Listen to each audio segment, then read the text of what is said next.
What if I told you that most of your suffering, your anxiety, your frustration, your restlessness comes not from what happens to you, but from your belief that you can control things you simply cannot? This is the central insight of one of the most powerful ideas in all of philosophy. It is called the dichotomy of control. At its core, the dichotomy of control divides all things in life into two categories. First, things within our control: our thoughts, our intentions, our choices, our responses. Second, things outside our control: the weather, other people's opinions, traffic, the economy, what happens to us.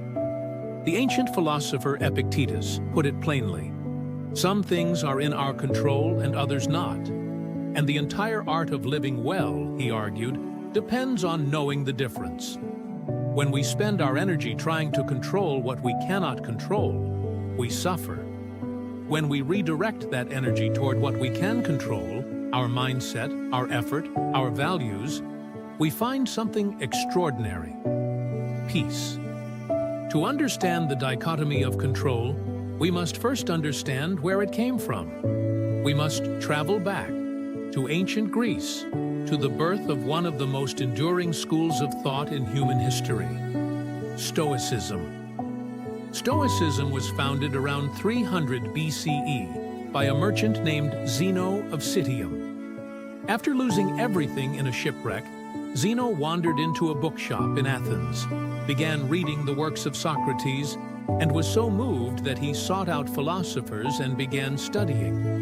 He would go on to teach in the Stoa Poikile, the painted porch, and from that porch, a philosophy was born. The Stoics believed that virtue, reason, wisdom, justice, courage, was the only true good, and that everything else, wealth, fame, pleasure, even health, was what they called preferred indifference.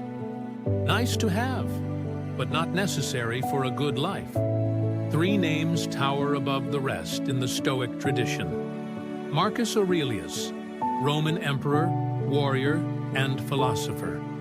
He ruled one of the most powerful empires in history, and yet spent his private hours writing meditations to himself, reminding himself to stay humble, to serve, and to focus only on what was within his power.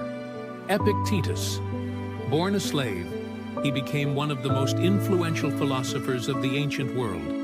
He taught that no one could take away your freedom of mind, that your inner life was always, always your own. And Seneca, advisor to emperors, playwright, and essayist. He wrote with urgency about time, how we waste it, how precious it is, and how the Stoic life is one lived with full awareness of its limits. So how does this ancient philosophy apply to you, right now, in your daily life? Let's use a simple example. Imagine you are stuck in traffic. The cars in front of you are not moving. You are late. Your hands tighten around the steering wheel. Your jaw clenches. Your heart rate rises. You are frustrated. You are angry. But here is the question the Stoic would ask you: what exactly are you upset about?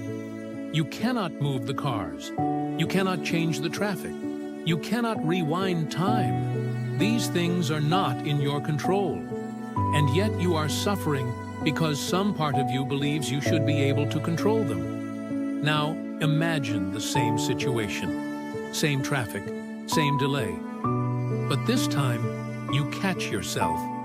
You breathe. You ask, what can I control right now? You can control your response. You can choose to listen to something meaningful. You can use this time. You can arrive at your destination calmer, clearer, better. This is the dichotomy of control in action. It is not about being passive. It is not about giving up. It is about directing your finite energy, your attention, your effort, your emotion, toward the things that actually respond to you. In relationships, you cannot control whether someone loves you back, but you can control how honestly and generously you love. In your career, you cannot control whether you get the promotion, but you can control the quality of your work, your preparation, your attitude. In your health, you cannot control every outcome, but you can control your choices, what you eat, how you move, how you rest. The Stoics called this the discipline of desire and the discipline of action. Want only what is within your reach, act only within your sphere, and let go, truly let go, of everything else. Marcus Aurelius wrote, "You have power over your mind, not outside events. Realize this, and you will find strength." This is not a passive philosophy. It is a radical act of clarity. To look at your life and say, "This I own, this I do not," and to live accordingly. The dichotomy of control is not a concept you master once and move on. It is a practice, a daily returning, a moment-by-moment choice to focus inward rather than outward. Start small. The next time you feel frustrated, pause. Ask yourself, is this within my control? If yes, act. If no, release. That pause, that one breath of awareness, is where Stoicism lives, and it is available to you right now. I'm Sonia Luthra, and this has been a deep dive. If this resonated with you, subscribe to the channel and join me next time as we go deeper into the ideas that change the way we live.